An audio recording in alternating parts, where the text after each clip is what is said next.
once every month for some helpful conversation about health and recreation. We got plenty of ways to brighten your day. It's not too much to listen up to our monthly healthy subjects. Even if you're on a budget, we can help you make sure that doesn't get in your way.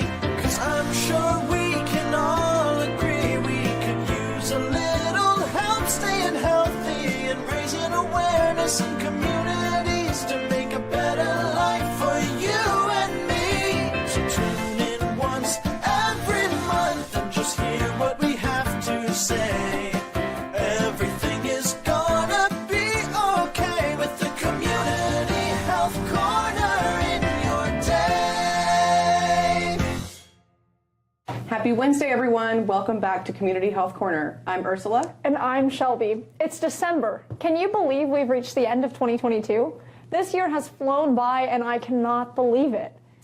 It's crazy how quickly this year has passed by us, but it's not over yet. December is just getting started, and with that, we have yet another set of healthy tips for you to incorporate into your routine so that we can all live healthier lives. The first thing we are covering today is cooking with sugar. Sarah and Henry are going to be making sugar cookies, and with this recipe, they are going to discuss what to substitute for sugar and when it is appropriate to substitute for sugar. In addition, Shelby is going to be presenting some endurance building exercises as well as a routine for those whose goal is to build endurance when at the gym or at home. She's also going to discuss some tips for getting some cardio in while just cleaning your home. Ursula is going to discuss the proper way to cover your cough and sneeze, how and when to properly wash your hands, and why avoiding touching your face with your hands is essential to staying well. Dr. Bob is diving into family health history. What does family health history mean, and what exactly does your family's health history mean for you? What details do you need to know, and what do you need to do to tell your doctor? Let's get into it. Sarah and Henry, take it away. Thanks, Shelby. I'm here with our special guest, Henry.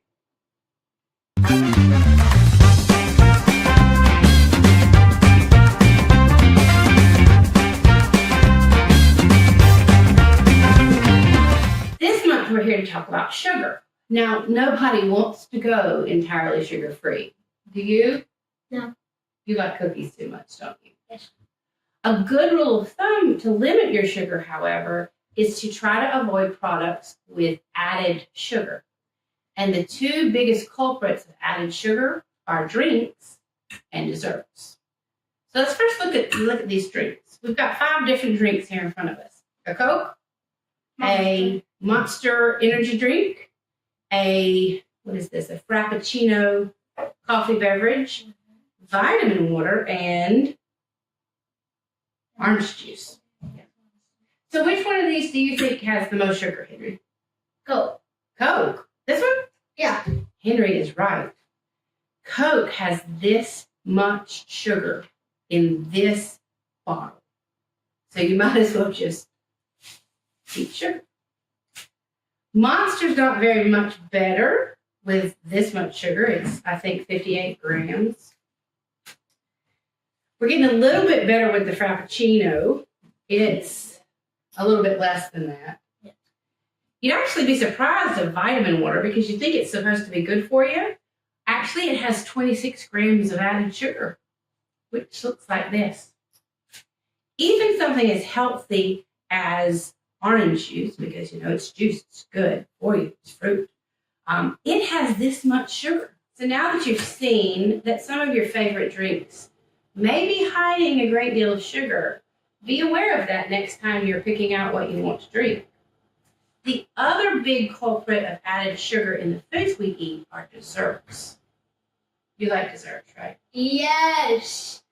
And now we're going to show you We're gonna make sugar cookies. We're going to make sugar cookies. I'm gonna eat all of them. We're actually going to make regular sugar cookies and low sugar cookies, and we're going to see if he can taste the difference. The ingredients that we need are only 1/3 cup of sugar, 8 tablespoons of butter, 1 cracked egg, 1 egg, that's right, 1½ cups of flour, and then we're going to have 1/8 of a teaspoon of salt, 1 tablespoon of vanilla, 1/2 teaspoon plus 1/8 teaspoon of baking powder. So the first thing we're going to do is we're going to put our sugar and our butter in our mixer. So you hold the sugar, I'll get the butter. Okay, that's our butter. now Now some put the sugar in, all of it. So, a little bit more. There you go. That's our sugar. And now you're going to want to cream the butter and the sugar together for about 5 to 10 minutes. We are now going to add our eggs. eggs. You want to add the eggs? 2 eggs, yeah. Ooh. There you go. Can you eat the egg? Can't eat the eggs, so. I want And we're going to mix those in thoroughly. What do you think?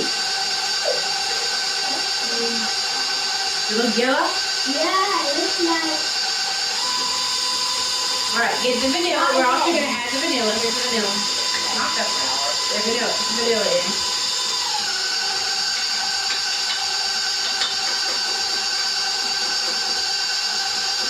All right, a little at a time. Let's see if you can do that. Yep, keep going. And a little like that.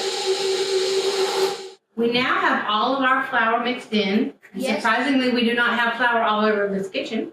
Yes. We're also going to add our salt and our baking powder. Think you can do that? Yes. I think I can do this. Good job. Don't need these anymore. Now we're just going to stir until the batter starts collecting into a ball, and we are going to then put it in the refrigerator to chill. Yeah, we are. We're back. We have let our cookie dough rest in the refrigerator for about 30 minutes. I also have taken a batch of our traditional cookie dough that we use out of the freezer so that we can have our taste test. Just to give you a little bit of information, this, the low sugar or the reduced sugar cookie has about 1/3 of a cup of sugar per batch. You'll notice that we did make a double batch. Our traditional recipe that we use every Christmas has about a cup of sugar in a batch. And the batches make about the same amount of cookies. We are going to roll out both of our cookie doughs into a 3/8 inch thickness because we tend to like more chewy cookies. If you are a household that likes more crunchy cookies, I would recommend a 1/4 of an inch thickness.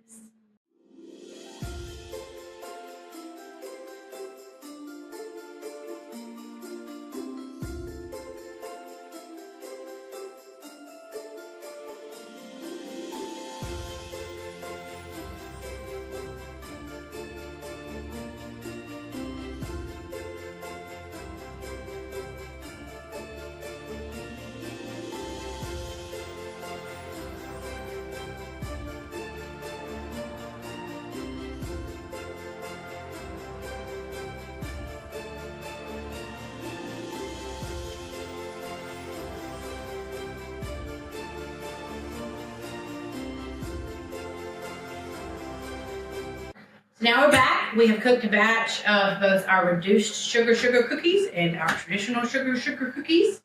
And we're ready for our taste test. Are you ready? Yes. Okay. Taste. Pick one. Take a bite out of both.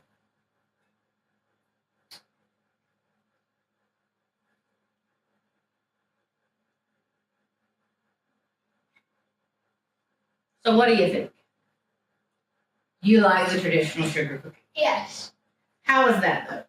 Would you eat that still? Yeah. Even Another option for you if you're trying to limit the sugar content in your desserts is to use a sugar replacement like Swerve. Most of these brands use a 1-to-1 ratio, so you don't have to worry about modifying your recipe. We also have available for you in the show notes a guide as to when you can and cannot substitute sugars or other different sweeteners. So check that out. And then we also have our habits for the month. We have 2. The first is to have a glass of water before your meal. That will help you to not overeat. And the second is to think about using fruit for dessert as opposed to a sugar-filled dessert. That's all from us. Should we tell them Merry Christmas? Merry Christmas. Have a good Christmas day on Christmas. Bye!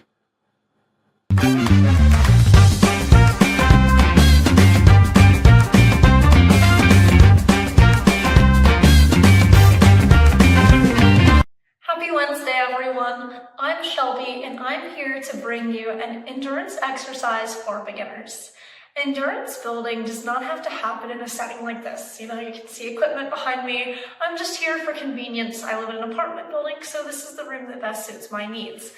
You can also get endurance exercises in by going on a brisk walk outside, by going on a hike in a local park, anything like this, going on a bike ride, anything such as that can just get your heart rate up for a prolonged period of time. If you're someone who, is on your living room floor trying to manage many tasks and getting something quick in, or, if you're someone that can't find time to travel elsewhere to do an exercise, this is for you. The first exercise that we're going to do to build endurance today is called a plank. There are 2 ways that you can do this. I'm going to model both, and then you can pick which way is best for you. So we're going to go get where you can see me. You can do this here on your elbows, and then you lift up. You want to keep your body pretty parallel to the ground. You don't want any of this going on. You don't want to be sinking too low. You want to be here. And so for low impact, we're going to start with just a 30-second plank. As you increase in doing planks and building your stamina, building your endurance, increase the time that you do this. We're going to go ahead with that first plank. You can go here, or if you want a bit of a challenge, take your arms up and do it here. I'm going to go down here because it's easier for me. You pick what's best for you. All right. 1, 2, 3, 4, 5, 6, 7, 8, 9, 10, 11, 12, 13, 14, 15, 16, 17, 18, 19, 20, 21, 22, 23, 24, 25, 26, 27, 28, 29, and 30. All right. It's okay if you get a little wobbly. It's okay if you get a little winded. I'm out of breath. So, that was our first exercise to build endurance.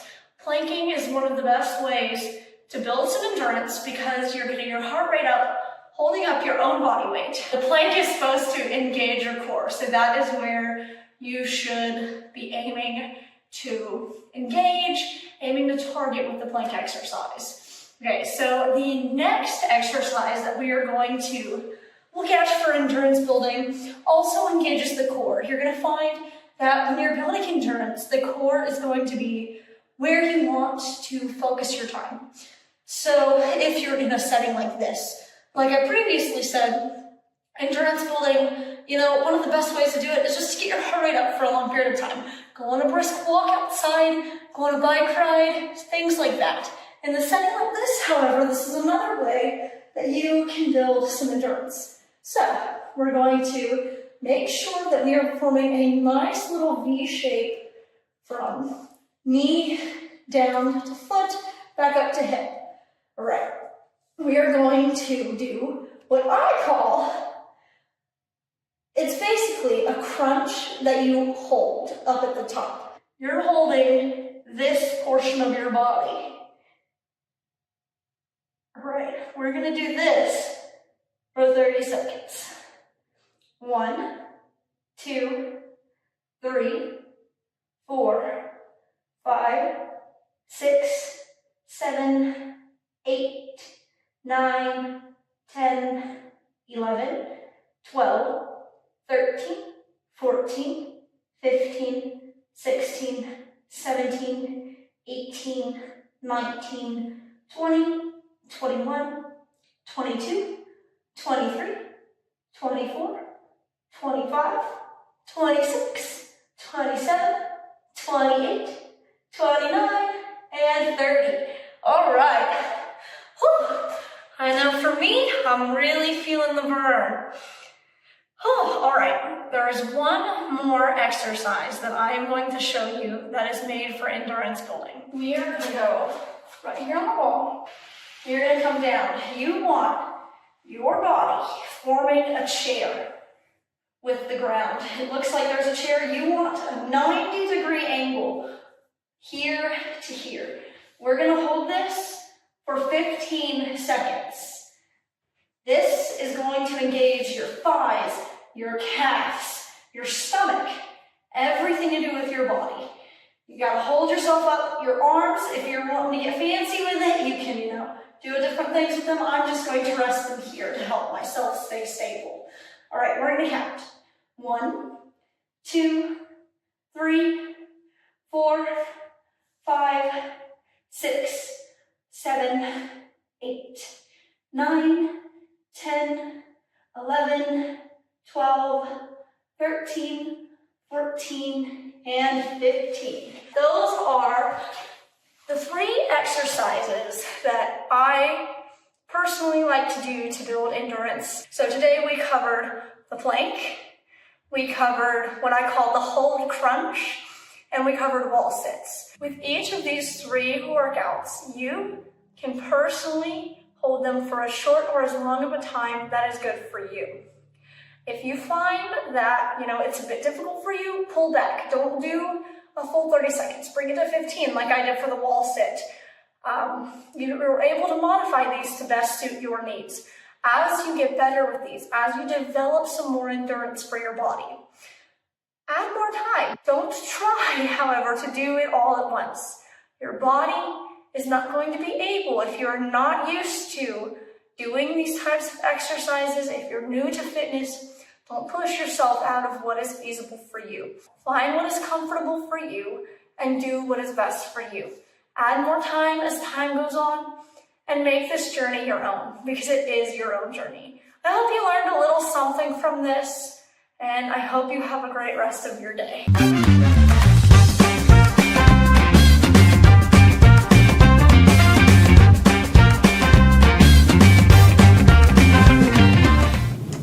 No matter where you are, practicing hand hygiene is one of the most important steps you can take to protect yourself from germs that can make you sick. Cover your cough and sneeze the right way.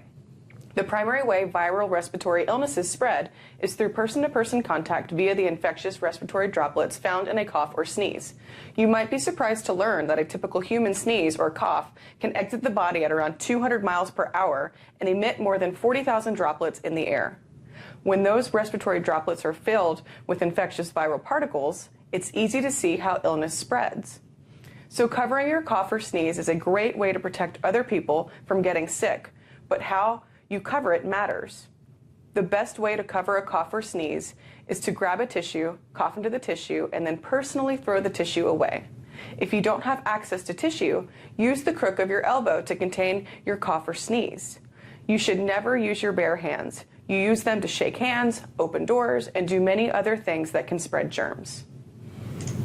Wash your hands regularly and especially before eating. You can help yourself and your loved ones stay healthy by washing your hands often, especially during these key times when you are likely to get and spread germs. These include after using the bathroom, after coughing, sneezing, or blowing your nose, after going outside, after touching animals or their cages, before eating, and when your hands look dirty. You can tell when your hands are in need of a wash once you get used to frequent hand washing, because you'll recognize the difference between freshly clean hands and not so fresh hands. A quick rinse under warm water is not enough either. The key to washing your hands is to make sure you thoroughly clean all surfaces and areas of your hands, fingers, and wrists with soap. Remember these 5 steps. Wet your hands with clean, running water, warm or cold. Turn off the tap and apply soap. Lather your hands by rubbing them together with the soap. Lather the back of your hands between your fingers and under your nails. Scrub your hands for at least 20 seconds. Need a timer? Hum the happy birthday song from the beginning to end twice. Rinse your hands well under clean running water. Dry your hands using a clean towel or air dry them. If soap and water are not readily available, you can use an alcohol-based hand sanitizer that contains at least 60% alcohol to follow the same steps. Avoid touching your face with your hands. Today, you likely rubbed your eyes, scratched your nose, wipe away a crumb from your mouth, smoothed over your temples, or something in between. In fact, you've probably touched your face dozens, if not hundreds of times without realizing it. We all do it. We touch our faces countless times every day. However, touching your face can significantly increase the risk of infection with flu or other viruses. The more often you do so, the more likely it is you will transmit a germ on your hands from a surface that you touched onto your face, where it will enter your body and begin to make you sick. Your mouth, nose, and eyes are the only portal of entry into the human body for a respiratory infection, and all it takes is touching them with a finger already carrying an infection. People touch their faces for lots of different reasons. So the first step to reducing your face touching is identifying what part of your face you touch the most and why. Maintaining clean hands and avoiding contact with your eyes, nose, and mouth helps keep you and those around you healthy.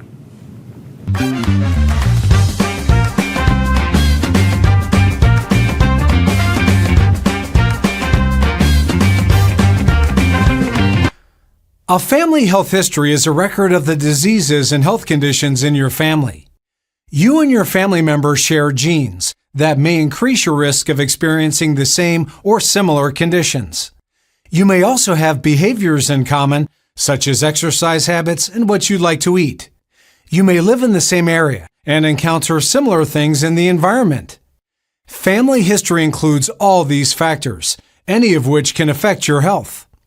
To get the complete picture of your family health history, use family gatherings as a time to talk about health histories. Collect information about your parents, sisters, brothers, half-sisters, half-brothers, children, grandparents, aunts, uncles, nieces, and nephews. Include information on major medical conditions, such as cancers, heart disease, and high blood pressure, and at what age they were diagnosed. Causes of death, age at death, and ethnic background are also helpful. But knowing is not enough. Act on your family health history. Talk to your doctor about steps you can take to reduce your risks for conditions that may run in your family. This could involve being screened for conditions earlier than normal or lifestyle changes based on your family history. The more that you and your healthcare providers know, the earlier you can both take steps to detect, delay, or prevent serious disease. Remember, this all starts with a family conversation. Thanks for tuning in for Community Health Corner. Today, we covered numerous topics, starting with sugar substitutions and a sugar cookie recipe. We also covered basic endurance building exercises and how to get cardio in as you do your household chores. We went over hand hygiene as well as what there is to know about your family health history and what that means for you. Remember our habits for the month. Try substituting fruit for a traditional sugar-filled dessert. In this holiday season, consider drinking a glass of water before your meals to avoid overeating. And meet your movement goals while tidying up. Living a healthy life doesn't have to feel daunting. Implementing small, simple changes in your behavior and consistently repeating these changes gets you closer to a healthier you, one step at a time.